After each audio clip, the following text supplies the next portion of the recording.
పాకిస్తాన్ చుట్టూ భారత్ చక్రబంధం బిగిస్తోంది. పహల్గాంలో పర్యాటకులపై ఉగ్రదాడికి వ్యతిరేకంగా పాక్పై భారత్ దూకుడుగా వ్యవహరిస్తోంది. ఈ దాడికి పాకిస్తాన్ ప్రేరేపిత ఉగ్రవాదులే కారణం కావడంతో ఆ దేశంపై కఠిన ఆంక్షలకు దిగింది. దీంతో క్రమంగా పాక్ను ఒంటరి చేసే దిశగా భారత్ వ్యూహాలు రచిస్తోంది. దౌత్యపరంగా పాక్ను ఏకాకి చేస్తున్న భారత్ ఆ దేశంతో పూర్తిగా వాణిజ్యం నిలిపివేసింది. పాక్ నుంచి ఎగుమతులు దిగుమతులు పూర్తిగా విరమించుకుంది. అటు భారత్కు వచ్చే అన్ని రకాల మెయిల్స్ పార్సిల్ ఎక్స్చేంజ్ నిలిపివేసింది. వాయు ఉపరితల మార్గాల ద్వారా వచ్చే పార్సిళ్లపై కూడా ఆంక్షలు విధించింది. ఇప్పటికే పాకిస్తాన్తో సముద్ర రవాణా మార్గాలను మూసివేసింది. భారత్ చర్యలతో దాయాది ఉక్కిరిబిక్కిరవుతోంది. ఇప్పటికే పాక్పై భారత్ కఠిన ఆంక్షలు విధించింది. పాకిస్తాన్ జాతీయులకు భారత వీసాలను నిలిపివేయడం, పాకిస్తాన్ హై కమిషన్లో సిబ్బందిని తగ్గించాలని ఆదేశించడం, అట్టారీ వాఘా బోర్డర్ చెక్పోస్ట్ను మూసివేయడం వంటి చర్యలు తీసుకుంది. ఐక్యరాజ్య సమితి వంటి అత్యున్నత స్థాయి అంతర్జాతీయ వేదికలపైన పాకిస్తాన్ ఒంటరి చేసే ప్రయత్నాలు సాగిస్తోంది.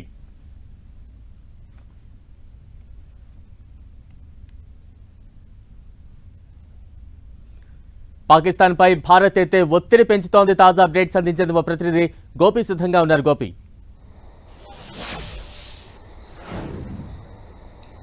బలరాం, ఏదైతే ఉగ్రదాడి పెహల్గాంలో 22వ తేదీన గత నెల జరిగిన తర్వాత పరిస్థితులు పూర్తిగా మారిపోయిన పరిస్థితి కనపడుతుంది. జమ్మూ కాశ్మీర్ అంతటా కూడా భద్రతా బలగాలు ఒకవైపు జల్లడ పడుతూ ఉన్నాయి. పాకిస్తాన్ తోటి ఏ నిమిషమైన యుద్ధం జరగవచ్చు అన్న సంకేతాలు అయితే చాలా క్లియర్గా భారత్ ప్రభుత్వం ఇస్తుంది. దీనికి సంబంధించి ఏదైతే ప్రధాని మోదీ కావచ్చు, హోంమంత్రి అమిత్ షా, అదేవిధంగా రక్షణ శాఖ మంత్రి రాజ్నాథ్ సింగ్, వీళ్ళు ముగ్గురు కూడా ఏ నిమిషమైన యుద్ధం చేయడానికి మేము సిద్ధంగా ఉన్నాం, ఉగ్రవాదాన్ని ప్రపంచ దేశాలలో లేకుండా చేయడమే లక్ష్యంగా భారత్ పనిచేస్తుందంటూ కూడా చెప్పడం జరిగింది. అయితే పెహల్గాం ఉగ్రదాడికి పాకిస్తాన్ ఐఎస్ఐ చాలా కీలకంగా వ్యవహరించింది అన్న ఒక కీలక సమాచారాన్ని ఇప్పటికే వివిధ ప్రపంచ దేశాలకైతే అర్థమయ్యే విధంగా భారత్ వాటి ముందు ఉంచడం జరిగింది. అందులో భాగంగానే పాకిస్తాన్ తన పద్ధతిని మార్చుకోవాలంటూ కూడా ఇటు మొట్టమొదటగా సింధు నది జలాలకు సంబంధించిన రద్దు చేసుకుంటూ, సింధు నది జలాల ఒప్పందాన్ని రద్దు చేసుకుంటూ భారత్ కీలక నిర్ణయం తీసుకోవడం జరిగింది. పాకిస్తాన్కి 80% కూడా ఈ యొక్క సింధు నది జలాలపైనే పాకిస్తాన్ ఆధారపడి బ్రతుకుతున్న నేపథ్యంలో సింధు నది జలాలను పూర్తిగా మూసివేస్తూ కూడా ఒక ప్రకటన విడుదల చేయడంతో పాకిస్తాన్ ఒక్కసారిగా కంగుతిన్న పరిస్థితి ఉంది. ఎందుకంటే ఉగ్రవాదాడి తర్వాత భారత్ గతంలో ఊరికి సంబంధించి కావచ్చు, ఇతర సందర్భాల్లో కూడా సర్జికల్ స్ట్రైక్స్ లాంటివి చేయడం జరిగింది. పాకిస్తాన్ భూతలంలోకి వెళ్ళి అక్కడ ఆపరేషన్స్ చేసి రిటర్న్ తిరిగి వచ్చిన పరిస్థితులను పాకిస్తాన్ గతంలో చవి చూసింది. అయితే సేమ్ అదే విధంగా కూడా భారత్ రియాక్ట్ అయ్యే అవకాశం ఉంటుంది. దీంతో భారత్ను ప్రపంచ దేశాల ముందు దోషిగా చూపెట్టొచ్చు అన్న ఒక వ్యూహాన్ని కూడా పాకిస్తాన్ పనినట్టుగా కూడా తెలుస్తోంది. అయితే దీన్ని తిప్పికొట్టే విధంగా ప్రధాని మోదీ తీసుకున్న నిర్ణయాలతోటి పాకిస్తాన్ ప్రస్తుతం ఉక్కిరిబిక్కిరవుతుంది.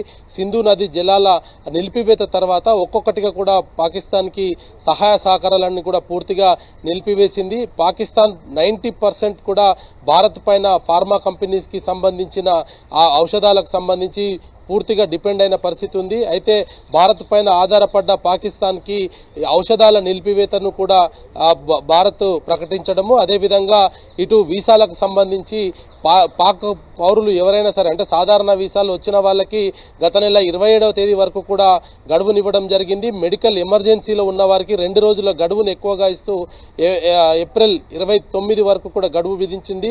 ఇటు అటారీ బార్డర్కి సంబంధించి కూడా ఆ తర్వాత కూడా పాకిస్తాన్ జాతీయులు ఎవరున్నా సరే వాళ్ళందరినీ కూడా వెతికి వాళ్ళందరినీ కూడా తిరిగి తమ దేశానికి పంపించాల్సిందిగా కూడా ఆయా రాష్ట్రాలకు హోంశాఖ నుంచి ఆదేశాలు కూడా అందడంతో అటారీ బార్డర్కి దగ్గర పూర్తిగా ఇటు పాకిస్తాన్ జాతీయులు ఎవరు వచ్చినా సరే వాళ్ళందరినీ కూడా తిరిగి తమ దేశానికి పంపించేస్తున్నారు.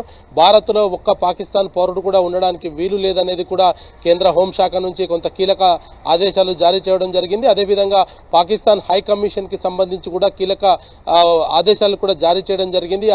మన దేశంలో ఉన్న పాకిస్తాన్ రాయబార కార్యాలయంలో పనిచేస్తున్న ఉద్యోగులను కూడా తిరిగి తమ దేశానికి వెళ్ళిపోవాల్సిందిగా కోరడం జరిగింది. తాజాగా ఇప్పుడు నేవీకి సంబంధించిన అంశం ఏదైతే భారత సముద్రం పైన కూడా ఓడ ఓడరేవులపైన నిషేధం విధించడము, పాకిస్తాన్కి సంబంధించిన వస్తువుల తయారీకి సంబంధించి వాటన్నిటిని కూడా భారత్లో పూర్తిగా నిషేధించడంతో పాకిస్తాన్ ఆర్థికంగా పూర్తిగా దెబ్బతినే పరిస్థితి అయితే కనపడుతుంది. ఒకవైపు సింధు నది జలాల నిలిపివేత, మరొక వైపు ఔషధాల నిలిపివేత, అదే విధంగా భారత్ నుంచి రవాణాకు సంబంధించి ఇది ముడి సరుకులకు సంబంధించి కావచ్చు, ఆహార వస్తువులకు సంబంధించి కావచ్చు, వాటన్నిటిని కూడా పాకిస్తాన్కి ఎగుమతి చేయము ఇక ముందు అని చెప్పి ఆర్డర్ చేయడము, అదేవిధంగా ఓడరేవులకు సంబంధించి కూడా రాకపోకలపైన పూర్తిగా నిషేధం విధించడంతో పాకిస్తాన్ అష్టదిగ్బంధంలోకి వెళ్లే పరిస్థితి కనపడుతుంది. ఒకవైపు పాకిస్తాన్కు అంతర్గతంగా బలూచిస్తాన్ తోటి ప్రతి నిమిషం కూడా యుద్ధం చేయాల్సిన పరిస్థితి వస్తున్నప్పటికీ కూడా మన దేశం పైన కాలు దువ్వుతూ ఇంకా 10 రోజుల నుంచి కూడా బార్డర్ పైన కాల్పుల ఉల్లంఘనకైతే పాల్పడుతూ ఉంది. ఏ నిమిషమైన యుద్ధం చేయడానికి మేము సిద్ధమనేది కూడా భారత్ పాకిస్తాన్కి చేరవేస్తున్న పరిస్థితి అయితే కనపడుతుంది. Balaram. Right, thank you Gopi.